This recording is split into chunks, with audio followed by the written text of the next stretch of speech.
जी हाँ, तो हम बात कर रहे हैं, क्या आप अपना भविष्य जानना चाहते हैं? हर व्यक्ति उत्सुक है, हमें मालूम नहीं है कि कल क्या होने वाला है, और उत्सुकता है हमारे अंदर, सभी के अंदर है कि कल क्या होगा। अगर हमें आज मालूम चल जाए तो शायद हमारी बहुत सारी समस्याएं खत्म हो जाए, बहुत सारी चिंताएं हमारी खत्म हो जाएं। तो मैं आज आपको बताने वाला हूं कि आपका भविष्य क्या है। अगर आपको अपना भविष्य जानना है तो उसका सिंपल सा फॉर्मूला है, आपकी संगत क्या है। जैसी आपकी आज संगत होगी वैसा ही आपका भविष्य होगा। यानी कि भविष्य किसी और चीज पे डिपेंड नहीं करता, भविष्य सिर्फ और सिर्फ आपकी संगत पे डिपेंड करता है। और आरसीएम बिजनेस के माध्यम से सबसे अच्छी बात यह मिलती है कि हमें अच्छी संगत मिल जाती है। संगत के बारे में आपने सुना होगा कि अगर शराबियों की संगत में हम रहें तो शराबी बनेंगे ही बनेंगे। मान लीजिए आप शराबी नहीं भी हैं और आप 5-7-10 दिन के लिए कुछ शराबियों की संगत में जाना शुरू कर दें, सुबह शाम उनके साथ बैठना शुरू कर दें, तो गारंटी है कि कुछ दिनों बाद आप अपने एरिया के नंबर 1 शराबी बन सकते हैं। अगर आप जुआरी नहीं हैं लेकिन आप जुआरियों की संगत में रहना शुरू कर दें, 5-7-10-15-20 दिन महीना रहना शुरू कर दें, तो गारंटी है कि आप अपने एरिया के नंबर 1 जुआरी बन सकते हैं।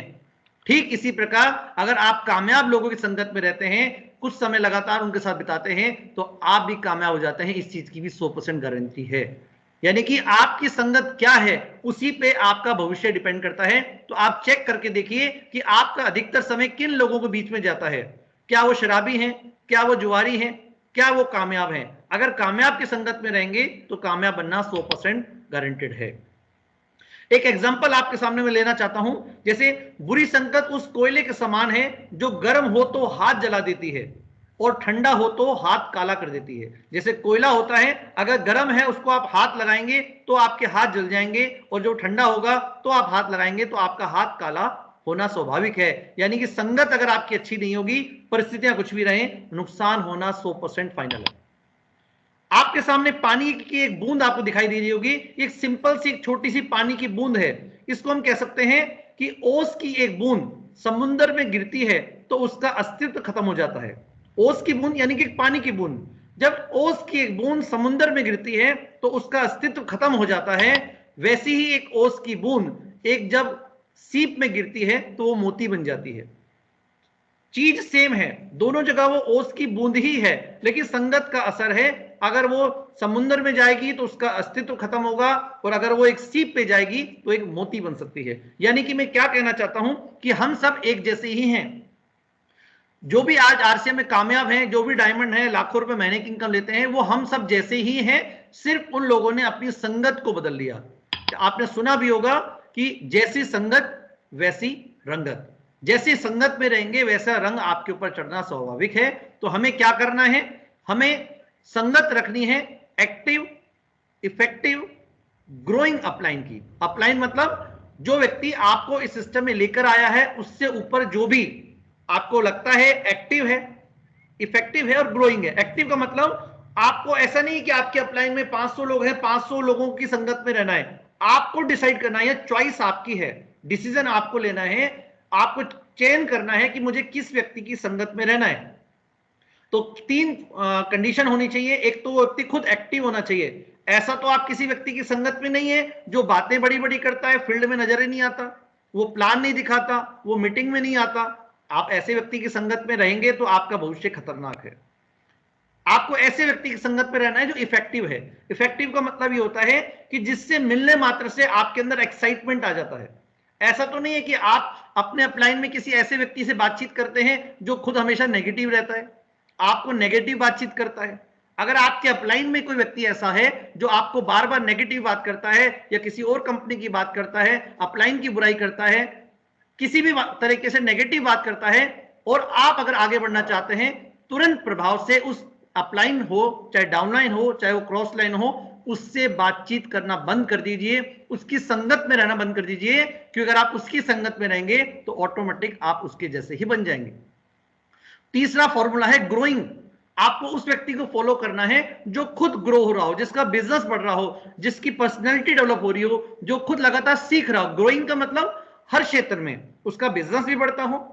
बिजनेस बढ़ने के लिए हो सकता है उसकी टीम में 2 अच्छे लोग आ गए, उसका बिजनेस बढ़ रहा है, लेकिन उसको ग्रोइंग नहीं मानेंगे। ग्रोइंग का मतलब ये हो गया जिसकी पर्सनैलिटी भी डेवलप हो रही है, जो अपनी जानकारियों को भी बढ़ा रहा है, जो अपने बोलने के तरीके को भी बढ़ा रहा है, वो होता है ग्रोइंग। तो 3 चीज याद रखनी है, आपके अपलाइन में जो व्यक्ति एक्टिव है, जो व्यक्ति इफेक्टिव है, जो व्यक्ति ग्रोइंग है, ये तीनों खूबियां आपको जिस व्यक्ति के अंदर नजर आती हैं, आपको उसकी संगत में रहना है।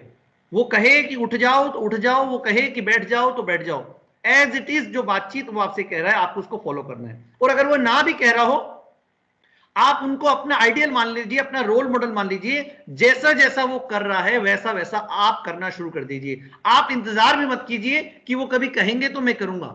आपके अपलाइन मार्केटिंग प्लान खुद दिखाता है, तो आपको कोई कहे या ना कहे, आप खुद मार्केटिंग प्लान दिखाना शुरू कर दीजिए। आपके अपलाइन 5,000 बिजनेस वॉल्यूम की परचेज हर महीने करते हैं, तो आप भी 5,000 बिजनेस वॉल्यूम की परचेज हर महीने कर लीजिए। आपके अपलाइन प्रॉपर ड्रेस कोड में मीटिंग में रहते हैं, अभी आज देख रहा हूं मैं बहुत सारे लोग आज ड्रेस कोड में है, टाई वाई लगा के बैठे हैं, बहुत अच्छा लग रहा है मुझे। तो आपका अपलाइन अगर प्रॉपर ड्रेस कोड में रहता है तो आप भी ड्रेस कोड में आना शुरू कर दीजिए, क्योंकि अपलाइन की जैसे आप करेंगे वैसे ही आप उसके जैसे डुप्लीकेट तैयार हो जाएंगे। तो ये फॉर्मूला है कि जैसी संगत वैसी रंगत।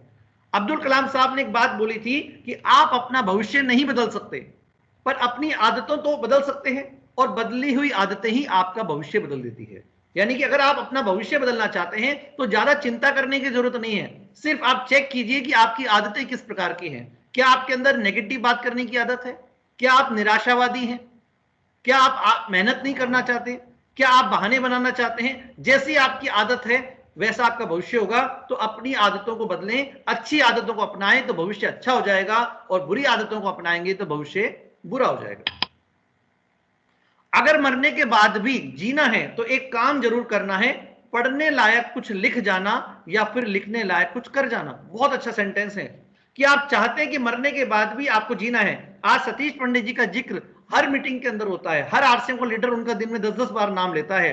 तो क्यों ऐसा है? क्योंकि उन्होंने कुछ ऐसा काम किया है जिसकी वजह से आज हम उनको जानते हैं।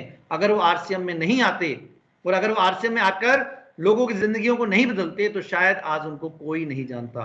अगर आप चाहते हैं कि आपके जाने के बाद भी लोग आपको याद रखें तो उसके लिए कुछ आपको काम लोगों के लिए करना पड़ेगा। जब लोगों के लिए आप काम करेंगे तो ऑटोमेटिक आपके जाने के बाद दुनिया आपको याद रखेगी।